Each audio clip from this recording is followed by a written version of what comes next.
Aujourd'hui, Sandrine interviewe Suzanne, une psychologue de l'Éducation nationale EDO.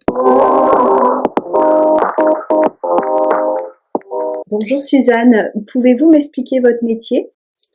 Donc moi je suis psychologue éducation nationale avec la spécialité éducation, développement, orientation, ou plus exactement conseil en orientation scolaire et professionnelle. D'accord, c'est donc l'acronyme EDO. Oui, EDO ou EDSCO, mais on dit EDO en fait, oui. Ok. Pouvez-vous m'expliquer en une phrase très simple votre métier comme si vous l'expliquiez à un enfant de 12 ans? Donc c'est aider les personnes qui viennent me voir à se sentir mieux en les écoutant, en les aidant à répondre aux questions qu'ils se posent, notamment beaucoup sur le sujet de leur orientation scolaire ou professionnelle. D'accord, parfait. Et du coup, pour arriver à ces fonctions-là, quelles ont été vos formations?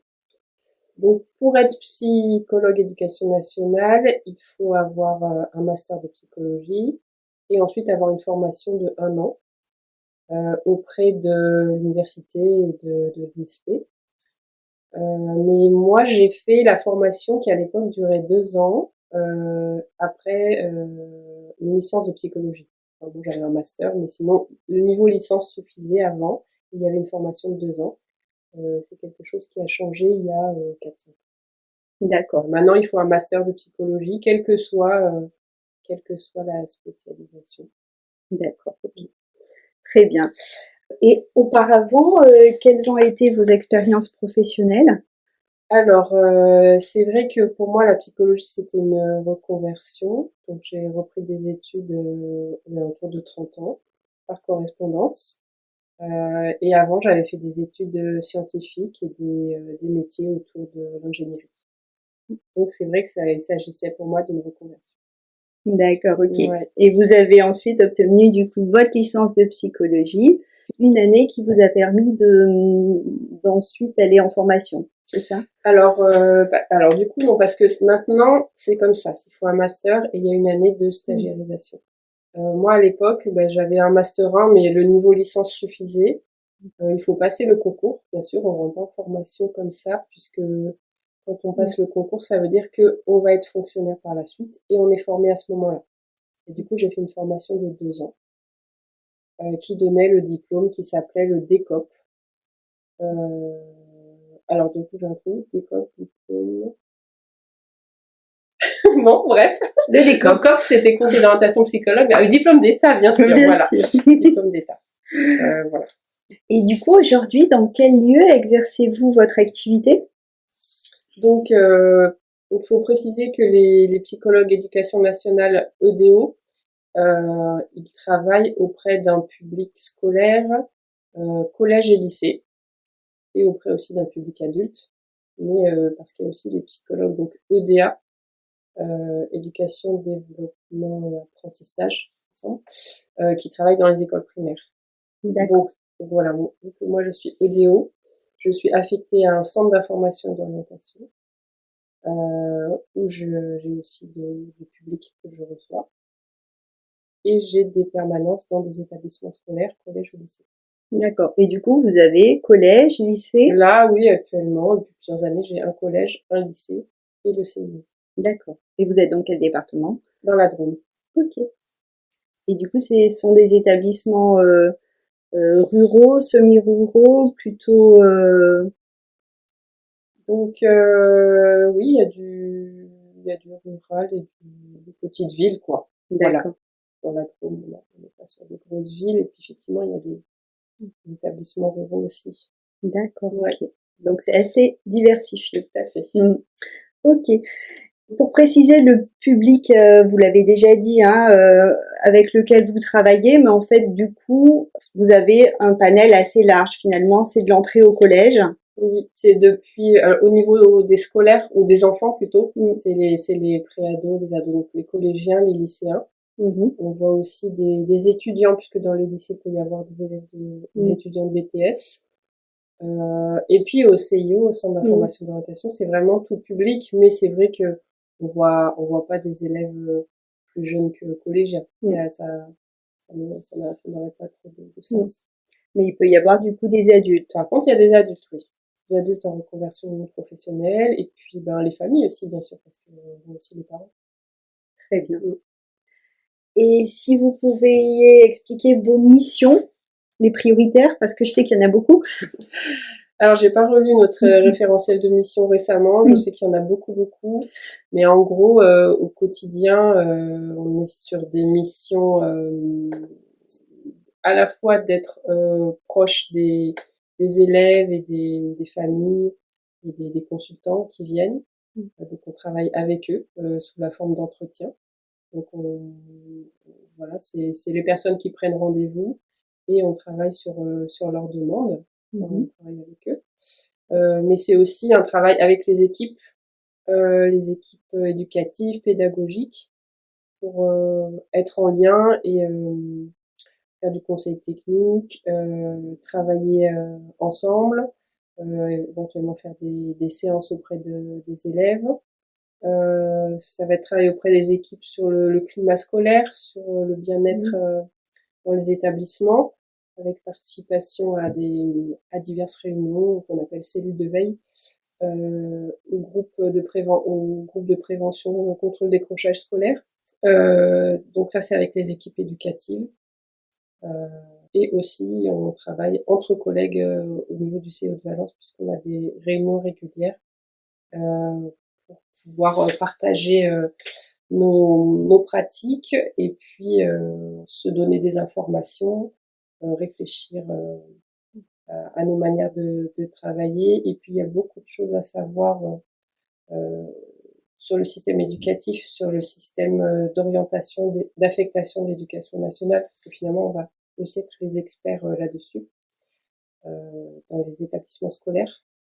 Voilà, donc les missions, c'est vrai qu'elles sont auprès de différents publics avec différents partenariats et elles vont d'un accompagnement à l'orientation, une éducation sur des compétences à s'orienter, à pouvoir accompagner aussi un jeune qui est en mal-être, hein, qui subit du harcèlement,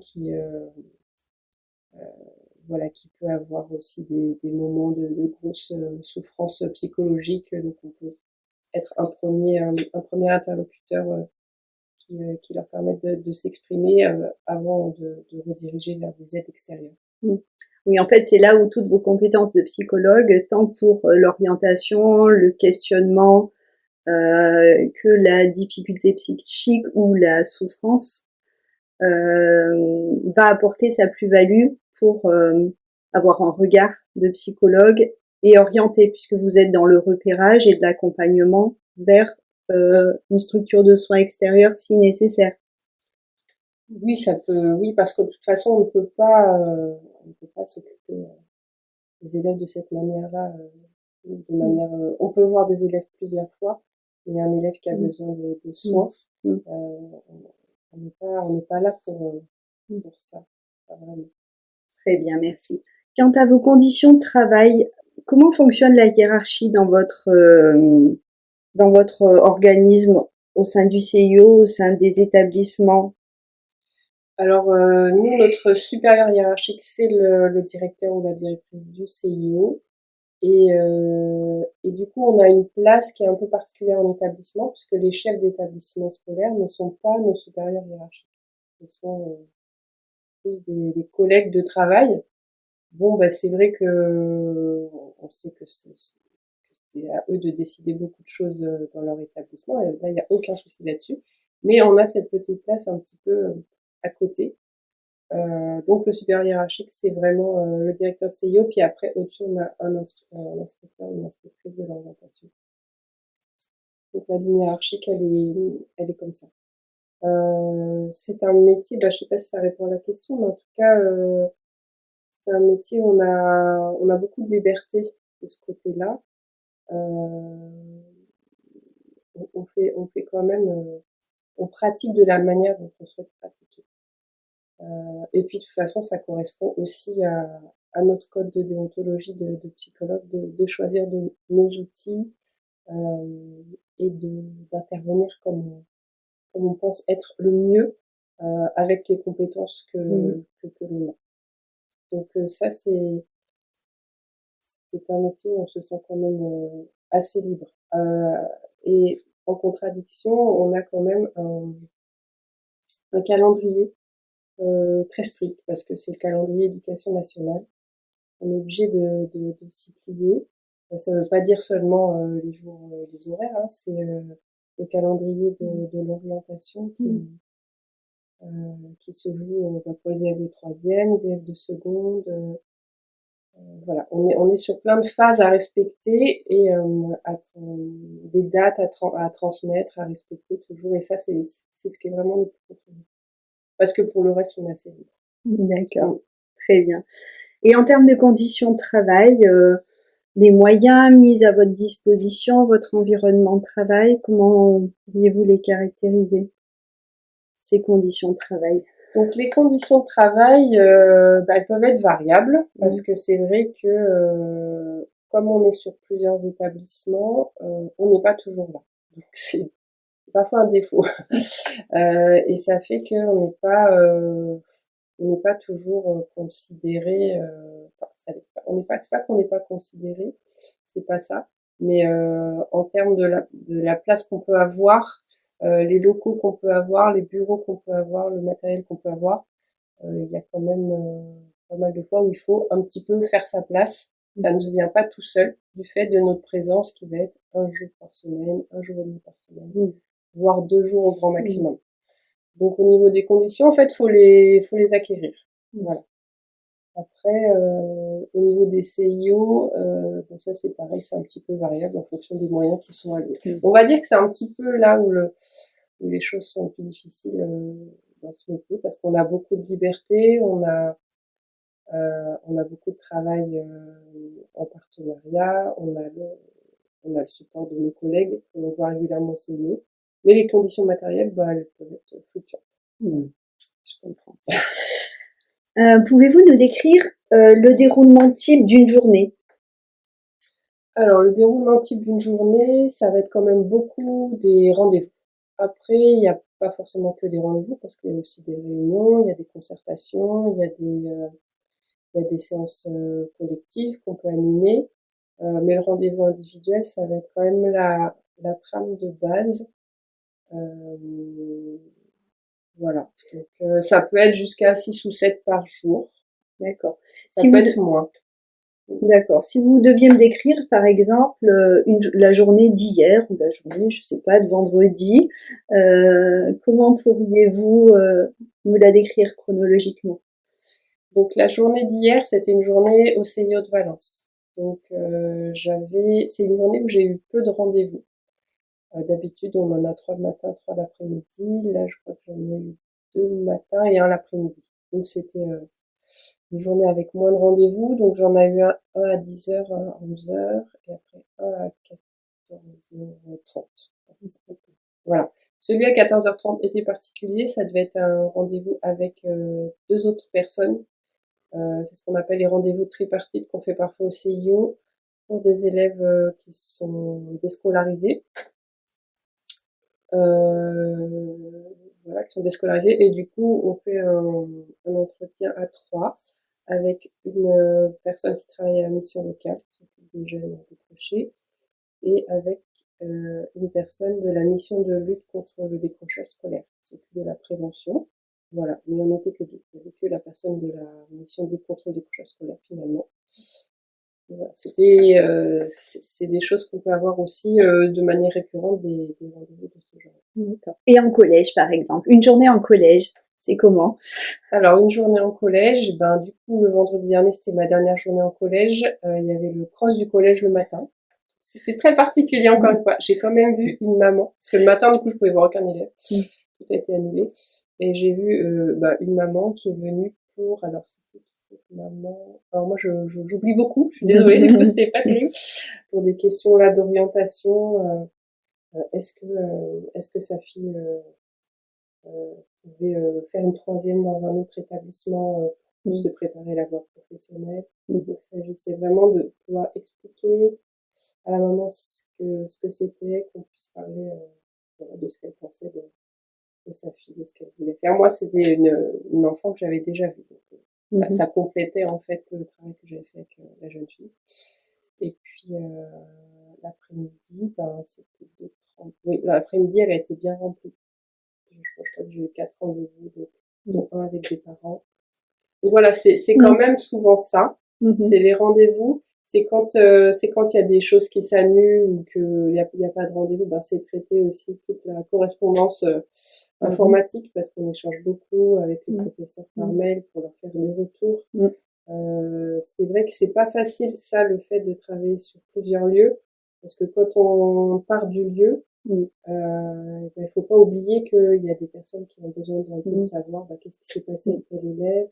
Donc ça, c'est un peu la course toujours de maintenir le lien, de transmettre des infos, de pas tout transmettre évidemment. Donc on est obligé de travailler sur ce qu'on transmet. Donc ça, c'est des choses qu'on fait soit quand on a un petit trou, soit sinon c'est en dehors.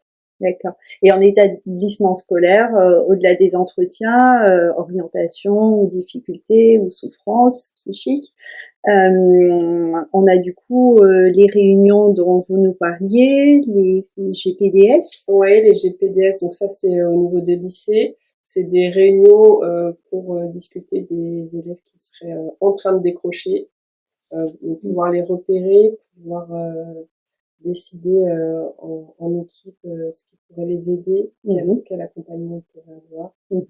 Parfois, c'est des emplois du temps ménager qui sont mis en place, parfois des entretiens avec l'assistance sociale, avec la psychologue, avec l'infirmière. Donc, et après, les cellules de veille, c'est un petit peu la même chose, sauf qu'on est un peu moins sur une prévention de décrochage, mais plus sur connaître un petit peu ce qui se passe pour les élèves en difficulté, que ce soit un problème de santé, que ce soit un problème de harcèlement, que ce soit pour travailler sur le climat scolaire et le bien-être de tous les élèves. D'accord. Et au-delà de ces interventions programmées, est-ce que vous pouvez être sollicité pour une situation qui vient d'arriver, je dirais pas d'urgence, mais en tout cas quelque chose qui vient de se passer dans le collège? Oui, ça a pu arriver l'année dernière parce qu'on a mis en place, alors c'était un protocole santé mentale, je crois que ça s'appelait comme ça. Et du coup, le jour où j'étais au collège, c'était moi la référente. Et les autres jours, il y avait un autre référent. Et du coup, ça arrivait quelques fois que le principal du collège m'interpelle. Il y a tel élève, on va voir qu'est-ce qui se passe. Il est en train de faire une crise. Des choses comme ça, c'est arrivé. D'accord. Vous estimeriez votre quantité de travail à combien en dehors du temps de travail? Alors, c'est vrai que la quantité de travail, on a 27 heures hebdomadaires de présence en établissement, devant le public. Donc ça, c'est comptabilisé. On a notre emploi du temps qu'on remet chaque semaine. Mais sinon, je crois que c'est 40 heures et demie par semaine. Je ne sais pas d'où ça vient ce et demi, mais bon, voilà. En gros, 40 heures, parce qu'en plus de ces 27 heures de présence, on doit travailler sur... alors, quand on fait passer des bilans psychométriques, on doit travailler sur l'analyse et puis la rédaction, par exemple, dans ces heures-là. Les préparations des séances, et puis tout ce qui est un peu se mettre à jour sur toutes les informations, notamment liées à l'orientation, mais ça peut être aussi sur d'autres thématiques. De l'auto-formation. Tous les mails, des choses comme ça aussi qu'on n'a pas eu le temps de faire. On essaie de maximiser, d'être au plus près du public pendant nos heures de présence, donc c'est vrai qu'il y a du travail à faire en dehors. Et est-ce que je dépasse les 40 heures je sais pas. Peut-être des fois ça arrive. En tout cas, c'est étalé, parce que si on a les 27 heures sur 4 jours, ça nous fait du 9h, ça nous fait du 9h-17h en gros. Donc, des fois c'est 8h30, 17h, des fois 9h, 18h, donc ça dépend. Donc 9h, 17h sur 4 jours. Donc après il y a le mercredi. Si je rajoute que je travaille le mercredi, ça fait imaginons 7 heures de plus. Donc 27 et 7, 34. Et il reste 6 heures pour arriver aux 40 heures. Ouais, je pense que je fais à peu près ça, mais ça veut dire que je travaille le week-end en fait. Souvent je fais des petits trucs le week-end. Ou alors un peu le soir. D'accord.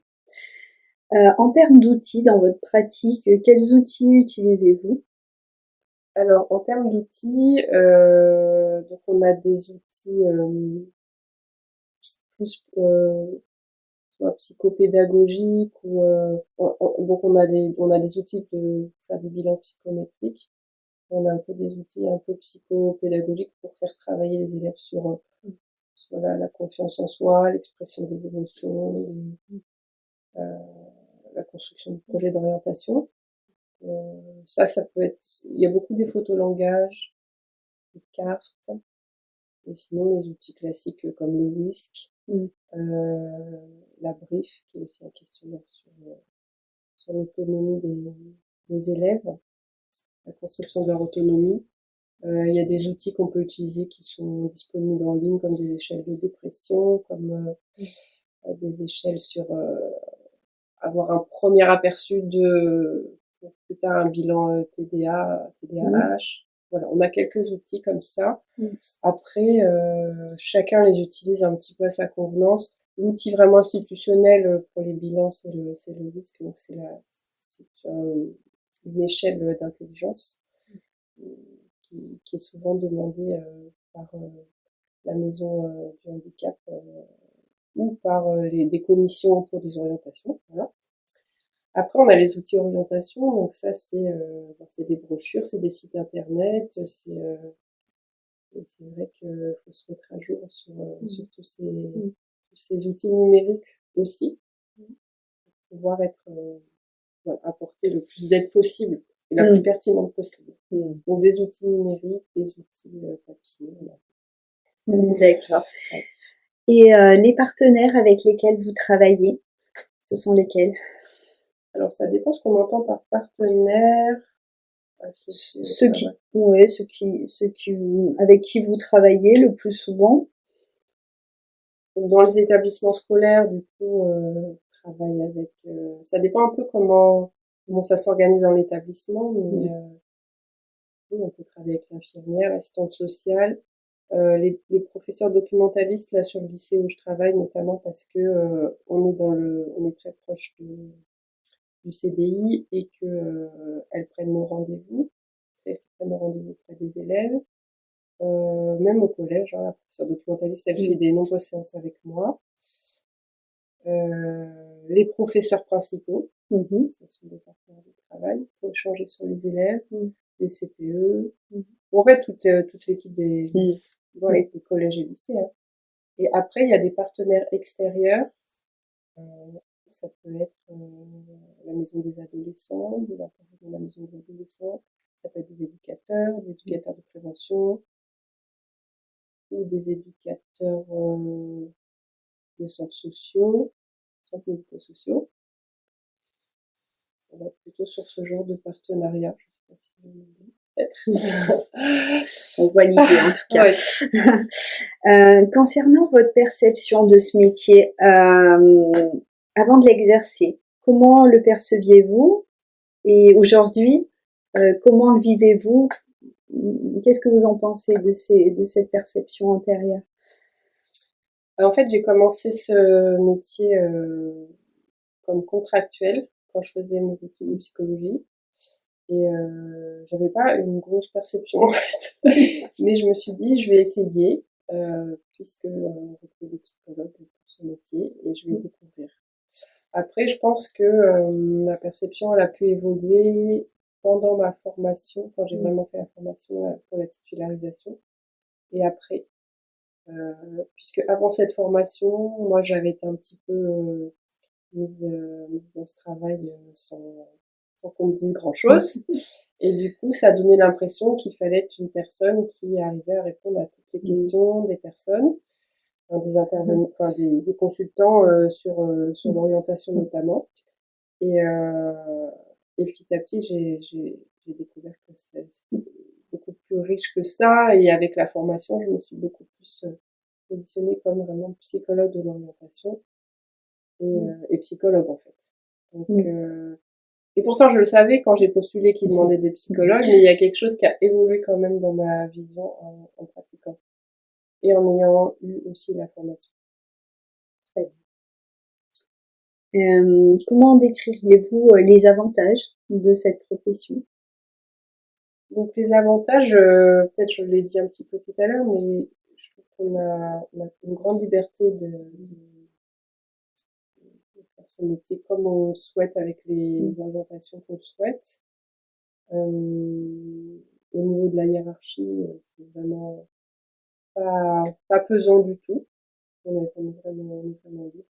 Ça peut dépendre des directeurs de CIO. C'est un métier, on s'ennuie vraiment jamais, quoi. Déjà, on reçoit toujours des nouvelles personnes. Il y a toujours, c'est très stimulant intellectuellement parce qu'il y a plein de choses à savoir. Il y a des lieux différents. Donc c'est à la fois, c'est très stimulant, en fait. Ça assouvit pas mal de soif de curiosité, de rencontres. Donc de ce côté-là, pour moi, c'est des avantages. Ouais. Et du côté des inconvénients? Le côté qu'on a plusieurs lieux de travail, c'est à la fois un avantage et un inconvénient. L'avantage, c'est que du coup, c'est varié. Et l'inconvénient, c'est que c'est pas facile de changer de changer 3 fois par semaine de lieu. Qu'est-ce qu'il y a d'autre comme inconvénient? Je sais pas, moi j'en vois pas beaucoup pour l'instant. Je vois plutôt les avantages.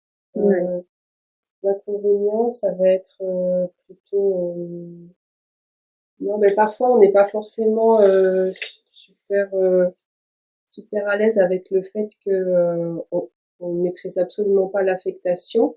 Donc ça c'est un peu un jargon, mais en gros l'affectation c'est la place qu'un jeune peut avoir dans une formation, des études, une école. C'est le fait qu'il va pouvoir s'y inscrire. Et ça c'est différent de l'orientation.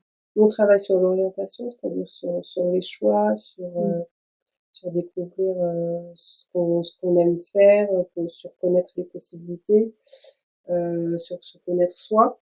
Tout ça, ça fait partie du travail sur l'orientation, mais on maîtrise absolument pas l'affectation. Or, on est parfois vu comme des personnes qui avons maîtrisé ça. C'est-à-dire, voilà, anciennement, on nous appelait quand même les conseillers d'orientation. Ah bah, ils vont m'orienter. Et du coup, si j'ai pas été où je voulais, c'est à cause d'eux. Alors que nous, on maîtrise pas. S'il y a un nombre de places limitées, il y en a toujours un nombre de places limitées, bah, il y a des personnes qui sont pas là où elles voulaient aller. Et ça, je dirais que c'est le plus difficile.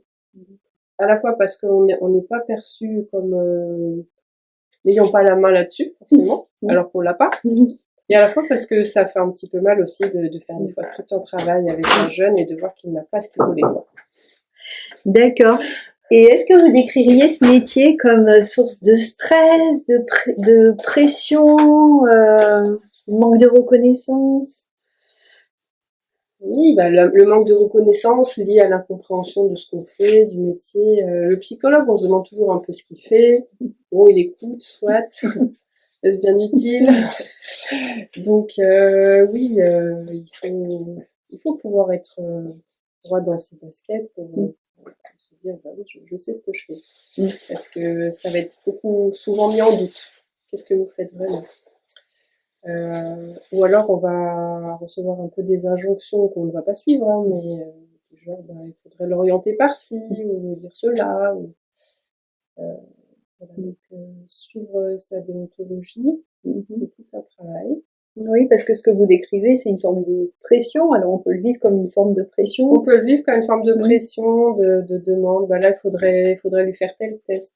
On peut beaucoup se faire dire des choses. On peut beaucoup recevoir de commandes. Comme si on était prestataire des uns et des autres. Et en fait, il faut rester dans la ligne de ce qu'on veut faire, d'être vraiment au service des personnes qui viennent nous voir et pas de ceux qui sont autour et qui nous disent de faire telle chose ou telle chose. Le stress, il va être sur la charge de travail aussi parce que clairement, il manque quand même des postes dans ce métier. Si on veut vraiment bien accompagner les élèves, faire du suivi, ça veut pas dire faire les suivre en thérapie, mais suivre ce qu'ils deviennent, les revoir ou faire du lien avec le reste de l'équipe. Ben, parfois, on sent qu'on n'a pas le temps. Et ça, c'est stressant. Il faut arriver à se protéger de ce stress-là et reconnaître qu'on peut pas être partout et lâcher certaines choses. Oui, très bien. Et comment pourriez-vous définir un événement marquant dans votre métier actuel? Je vois pas ce que ça veut dire, ça. J'avais lu la question. Je me suis dit, mince. Est-ce qu'il y a un fait, un événement marquant qui pourrait, pour vous, marquer l'importance de ce métier ou qui pourrait le caractériser en tout cas? Une situation où vous êtes senti utile ou qui pourrait caractériser ce métier, ouais, je dirais. Alors, qu'est-ce qui peut caractériser ce métier? Qu'est-ce qui est marquant? Pour vous, hein? Ouais. Ce qui est marquant, c'est quand même tout le côté humain, quoi. C'est le côté humain de ce métier et ce qu'on peut vivre, avec les élèves, avec les familles. Ça peut être marquant dans les deux sens. Ça peut être très gratifiant parce qu'on sent que quelque chose se passe, que quelque chose a été transmis ou a été entendu ou a été un petit peu pas soigné, mais qu'il y a eu de l'aide, il y a eu quelque chose qui s'est passé avec de la reconnaissance. Hein. Et à l'inverse, ce qui peut être marquant, c'est quand on se sent qu'il y a quelque chose qui se passe pas bien, que ça résiste. Et ça, c'est vraiment un travail dans l'humain, dans le psychologique. Et finalement, même quand c'est dur et que ça résiste, il y a plein de choses à apprendre. Très bien. Et les situations sont parfois difficiles. Comment arrivez-vous à gérer la mise à distance nécessaire? Donc la mise à distance, je pense qu'elle se travaille, enfin quand on est psychologue, il faut qu'elle puisse être travaillée personnellement. Donc moi je sais que je travaille beaucoup personnellement parce que sinon une distance on peut pas vraiment la faire si on ne fait pas ce travail personnel. Donc ça c'est quelque chose qui un travail personnel. Que je pense que j'arrive mieux à faire qu'au début, hein, avec les années. Après, on n'y arrive pas forcément. On peut avoir besoin d'aide dans le sens, pas dans le sens thérapeutique du tout, mais au niveau de l'analyse de la pratique, voilà, on peut référer à des collègues, on peut partager et souvent c'est très aidant. Donc la ressource, ça peut être soit une analyse de pratique institutionnelle, mais juste en parler à ses collègues psychologues. Ou à d'autres collègues aussi dans le médico-social.